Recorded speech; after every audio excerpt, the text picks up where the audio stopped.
Hello, my name is Vera Ventura.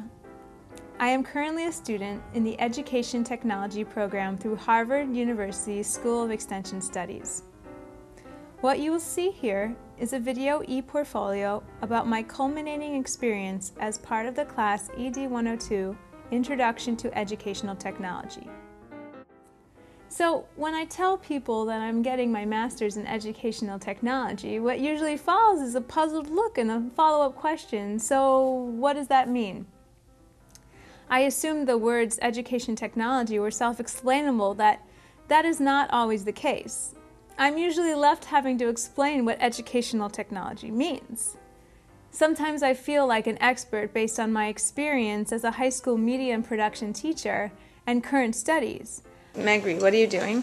I'm trying to get my video finished so I can put on my subtitles. Right, but what's your video about? It's about the Armenian fashion, about the old fashion and the modern fashion. What language are you writing it in?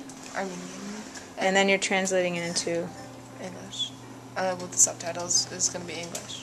However, the more I've been learning about the field, I realize there is so much I don't know. Luckily, this semester at Harvard University School of Extension Studies, I enrolled in ED 102, Introduction to Educational Technology, to further my knowledge about this emerging field. The course is required as part of my master's program in educational technology, so I've been eagerly awaiting to take it for a while. Intrigued by the course description, I was excited to learn more about how technology can support teaching and learning. Also, learning new skills is important to me. But developing my mind to, quote, become a fluent thinker of technology is the most captivating aspect of all. The professors, Stacie, Casset and Denise are experts in the field, who not only teach but also consult and develop new technologies. In our first class, we learned about the social networking site they created at Harvard called The Yard. Since the Facebook revolution, I've become accustomed to social networking, so understanding how the Yard worked was pretty intuitive for me. I found it much more engaging and interesting compared to Harvard's native course management site called iSites. We learned about blogging on the Yard, and although I have created numerous blogs for my classes and students, I was still getting accustomed to academic blogging that integrated course material and combined personal reflections. In our first blog, I reflected on my journey leading up to taking the course, as well as what I hope to learn. I also discussed the required reading, A Whole New Mind, by Daniel Pink, briefly. I believe Pink's book was written specifically to boost my confidence. Just kidding. For years, I berated myself for not being inclined in the math and sciences, as well as being more right-brained than left-brained. Although I excelled in the arts for the majority of my primary and secondary years, I always lacked confidence in my all-around academic abilities because of my struggles with math and science. I didn't feel like I had a whole new mind, but rather a whole bad mind. Pink's book dispels many of these notions of left-brain grandeur by basically saying right-brain folks are more apt to integrate all, quote, high-concept, high-touch six senses. Furthermore, Pink said that the MFA is the new MBA. Well, tickle me pink. We learned about transitioning into a conceptual age by using tools such as tagging and social bookmarking in Delicious. I found it really interesting to know what is taking place cognitively when I use social networking sites and other new technologies. It's even more interesting to know what is going on in my students' brains. Here, I think, lies one of the fundamental concepts in the field of educational technology. The study of student interaction with technology for educational purposes is an area of the field that should be researched and studied extensively. For example, it would be helpful to know cognitive and developmental pros and cons that occur when my students make videos versus writing a paper. Our first project was to form a top 10 list in Delicious regarding our education technology topic of choice. I decided to do blogging in education because it is an area I've dabbled in but never really felt overly confident about. I found the process of bookmarking and providing descriptions for my top 10 sites about blogging in education to be fantastically well suited for my personality type. It helped me focus my objective and organize new thoughts and ideas. about the subject. Following the top 10 assignment, we made concept maps based on the information we learned about in our educational technology topics. I thought this was a wonderful way to synthesize the enormous amount of material we gathered in our research process. Also, it was using another facet of the brain. In programs like Inspiration, one must learn to express information in a non-linear, visual, and fluid manner. I chose to make my concept map largely pictorial, with a plethora of interwoven connections splattered by a few words. It was interesting to see my classmates' concept maps as well. Some were very organized and neat, others were messy and pictorial like mine.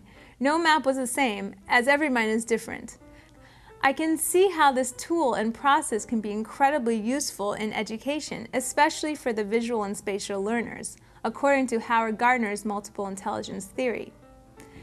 After the concept map project, we continued with the theme of multiple expressions of our technology topic, this time with a PowerPoint.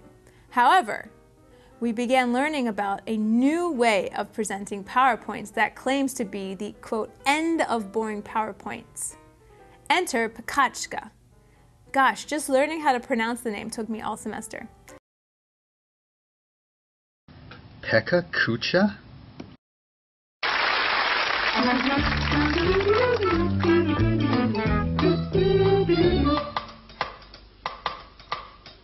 Pachekacha. Pachekacha. Pachekacha.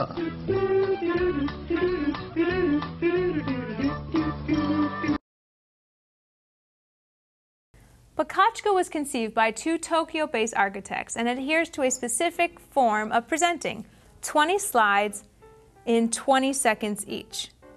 Before we jumped into making our Pakachka presentations, we did a thorough send-off of old-school PowerPoint presentations by reading authors such as Edward Tufte, who wrote The Death of PowerPoint.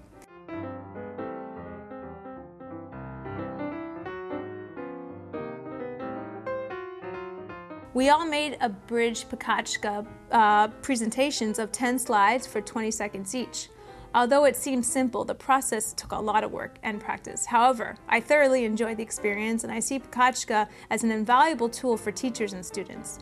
I even went to a Pakachka night in Boston because it's a global phenomenon now with nights in every major city around the world. And although I wasn't really intrigued by every topic, it didn't matter because the presentations were short, sweet, simple, and to the point. The recipe does work. In reading The Global Achievement Gap by Tony Wagner, one of our required books, it helped me to think critically about America's current educational system and my own experiences as a student. I posted a blog that discussed my disaffection with the educational system. In high school, I got to the point where I didn't understand the purpose of education. Standardized testing had killed my self-confidence. Therefore, reading Pink and Wagner helped me understand that the problem might be in the system, not necessarily with me. I see the integration of technology, when done well, can be a valuable tool. However, I think technology can be a disservice to students if it lacks context and it replaces good teaching. I was fortunate enough to interview Tony Wagner at a conference the week after I read his book. It was an awesome experience making that connection. In fact, this generation, I came to understand, is not unmotivated, rather they are differently motivated to learn and to work. And we need to understand that if we're going to engage them actively in their learning.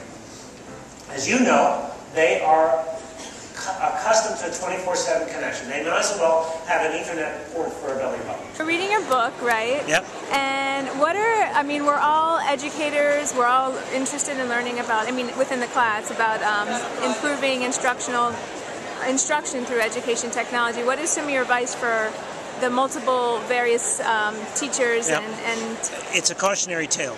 Concurrent to our discussion of 21st century skills and the role of technology, we all had to pick specific Web 2.0 technologies to demo and write an article about.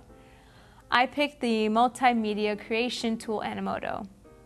It was wonderful to learn about various new Web 2.0 technologies from the demos presented by my colleagues. Writing the article about my technology has proven to be a fantastic blending of my technology and communication skills. We finished the course with e-portfolios documenting our experience in the class. We had the option of being creative, so I opted to make this video that you were seeing before you.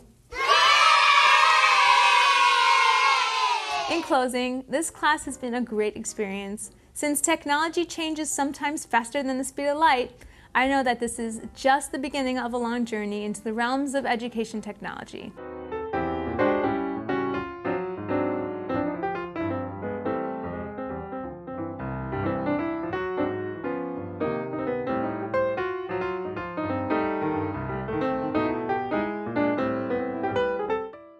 I picked the multimedia creation tool Animoto.